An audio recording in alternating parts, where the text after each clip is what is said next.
राष्ट्रवाद के नाम पर आप चोरी करें, डकैती करें, मिलावट करें, लूटें और कि हम तो राष्ट्रवादी हैं। यह मक्कारी नहीं हो सकती। यही मक्कारी थी, इसीलिए इतना महान राष्ट्र आज चौराहे चौराहे गाली खा रहा है। और इसीलिए यकायक दुनिया की बहुत सी ताकतें आप अपने पुरुषार्थ को, आप अपने सम्मान को, इतिहास को न जान जाएं, इसलिए कभी शाहीन बाग पे कुछ लोग बैठ रहे हैं, कुछ लोग किसान आंदोलन पे बैठ रहे हैं, कुछ लोग विदेशों से पैसा लेकर के यहां नए नए तरीके के षड्यंत्र कर रहे हैं। और आपको लगता है अरे यार लोकतंत्र खतरे में है तो यार लोकतंत्र खतरे में। अगर मेरा राष्ट्र जगता है तो लोकतंत्र 100% खतरे में आ जाए, कोई फर्क नहीं पड़ता, कोई फर्क नहीं पड़ता। लोकतंत्र की बर्बादी से न सिर्फ यह देश बचा, न राष्ट्र बचा, न संस्कृति बची, न मंदिर बचे। और भारत की संसद में इस सनातन हिंदू समाज के खिलाफ 85 कानून बन गए और बहुत बड़े राष्ट्र के ठेकेदार पार्लियामेंट में चुपचाप बैठे रहे। इसलिए मैं फिर वही कहूंगा कि मैं उन लोगों से मेरी शिकायत इसलिए कम है, उनकी अपनी मजबूरियां होंगी। 545 ही तो एमपी होते हैं।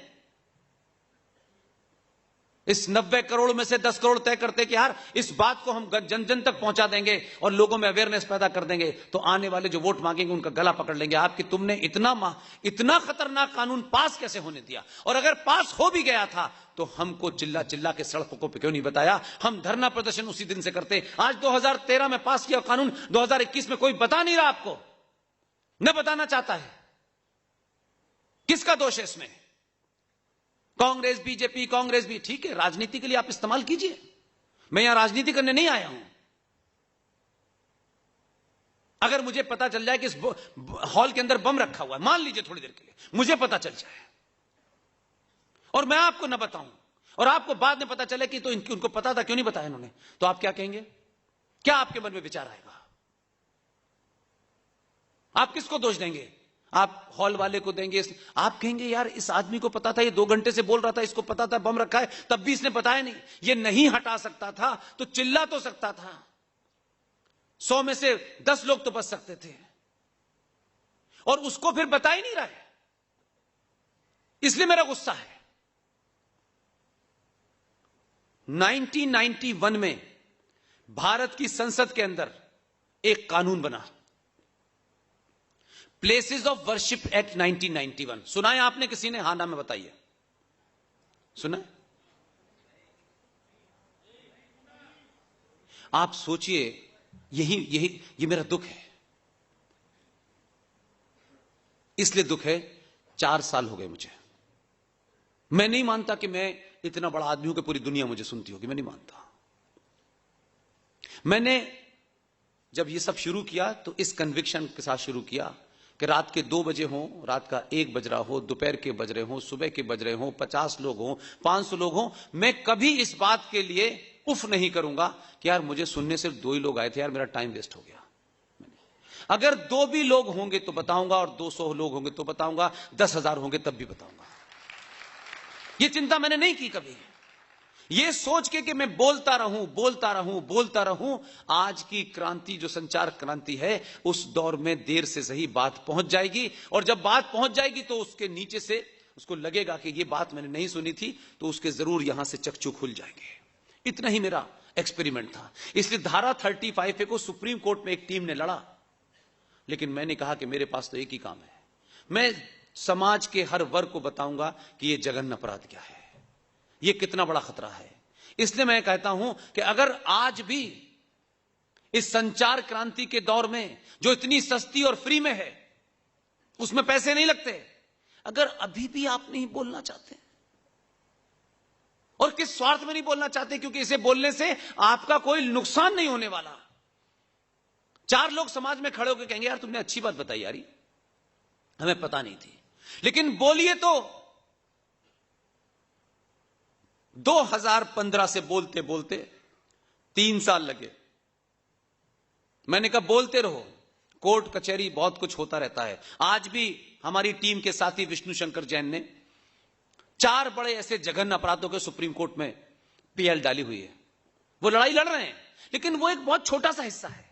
वो डिबेट होगी कोर्ट के अंदर, 5 लोग सुनेंगे, 10 लोग सुनेंगे, हिंदुस्तान के किसी अखबार में छोटी सी खबर आ जाएगी। मैंने कहा उसे छोड़ दो, सीधे जनता के पास चले जाओ। इन हजारों लोगों को पता चल गया तो हर आदमी निगाह रखेगा कि अगली डेट पे क्या हुआ था, कैसे हुआ था, फिर 10 लोगों को बताएगा। फिर नेताजी आपके मंच पे आएंगे, फिर आपसे वोट मांगेंगे, तो आप उनसे कहेंगे कि ये तुमने झूठ हमको बताया क्यों नहीं था भाई।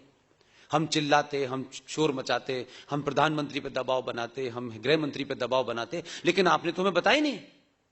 ये अवेयरनेस इतनी चलाई आर्टिकल 35A की कि पहली बार 70 साल में एक राष्ट्रवादी पार्टी भारतीय जनता पार्टी के मैनिफेस्टो में 70 सालों से 370 की घुट्टी पिलाई जा रही थी। 2019 के चुनाव में बीच में मैनिफेस्टो जारी हुआ और उसमें पहली बार आया कि हम सत्ता में आएंगे तो 370 भी हटाएंगे और 35A भी हटाएंगे।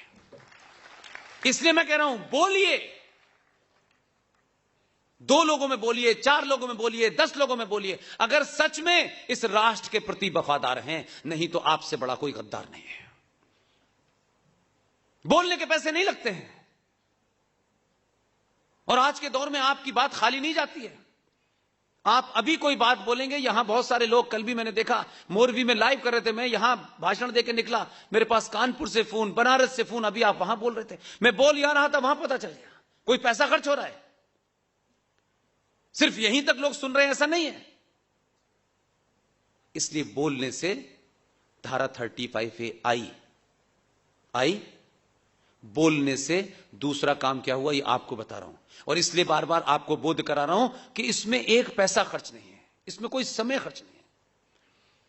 अपने बिजी शेड्यूल में से 1 घंटा वो समस्याएं जिससे मेरा और आपका वजूद, एग्जिस्टेंस, अस्तित्व समाप्त होने जा रहा है, उसके लिए तो बोलो मेरे भाई। आपस में तो बोलो कम से कम। इस हॉल से जितने लोग निकलें वो एक एक आदमी 10 लोगों को बताए तो भी मूवमेंट बन जाएगा।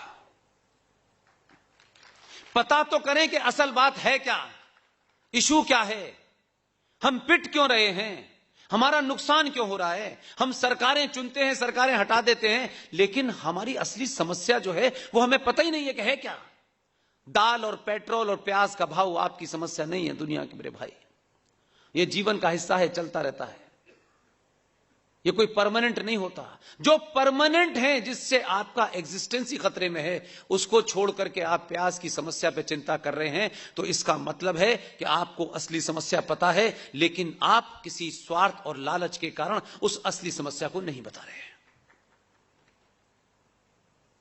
प्लेसेस ऑफ वर्शिप एक्ट 1991 में भी हमारे एमपी थे वहां के नहीं थे, या बैरन थे, ऐसा तो नहीं था। लेकिन अगर 10 भी थे तो गुजरात के लोगों के 10 लोगों को क्यों नहीं ये बात पता है, क्यों नहीं उन्होंने बताई ये बात आपको।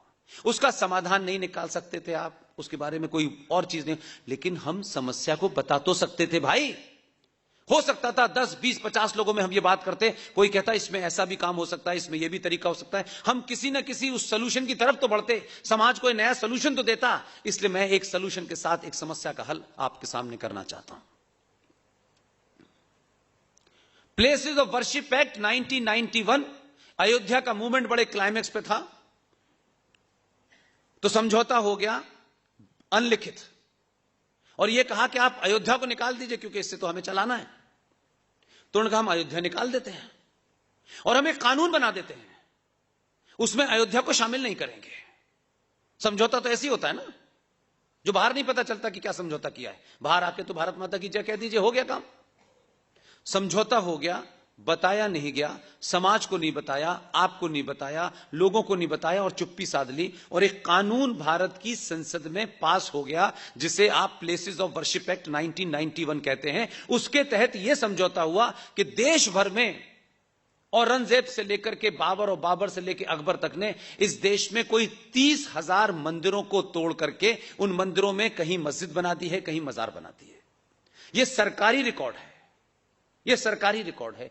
इनको हम कानून बना के, मुसलमानों को हमें खुश करना था, तो हमने इस समझौते में इस पाप के हम भागीदार बने। संसद की बात छोड़ दीजिए, मैं पापी इसलिए मानता हूं उन लोगों को, आपको पुरानी जनरेशन में 10 साल पुराना, किसी को कभी चर्चा में क्यों नहीं बताया? खाने पे भी बता देते हैं कि ये एक महाकांड हो गया है पार्लियामेंट में, हम रोक नहीं पाए, तो हम तुमको बता रहे हैं कि तुम शोर मचाओ। उस कानून के तहत संसद ने यह कानून बना दिया है कि जिन लुटेरे आक्रांताओं ने अरबों खरबों रुपए की जो प्रॉपर्टी थी, जो मंदिर थे, जो ऐतिहासिक थे, जो आर्किटेक्चरल वैल्यू के थे, उन मंदिरों की स्थिति के बारे में संसद ने यह बिल पास कर दिया है कि वो जो 30,000 मंदिर हैं, उनकी जमीन के बारे में बात नहीं कर रहा हूं, उन मंदिरों की यथास्थिति जो 15 अगस्त 1947 को थी वो ही रहेगी हमेशा। उस पे कोई अब फर्दर कोर्ट कचहरी नहीं होगी। आपको मेरी बात समझ में आ रही है? अब आप दूसरा ड्रामा देखिए। लेकिन कुछ लोग अभी क्या कह रहे हैं, हम काशी भी लेंगे। कौन चोर है इसमें? कौन झूठ बोल रहा है? कौन दगा दे रहा है आपको? आपके कत्ल का इंतजाम पार्लियामेंट में हो गया,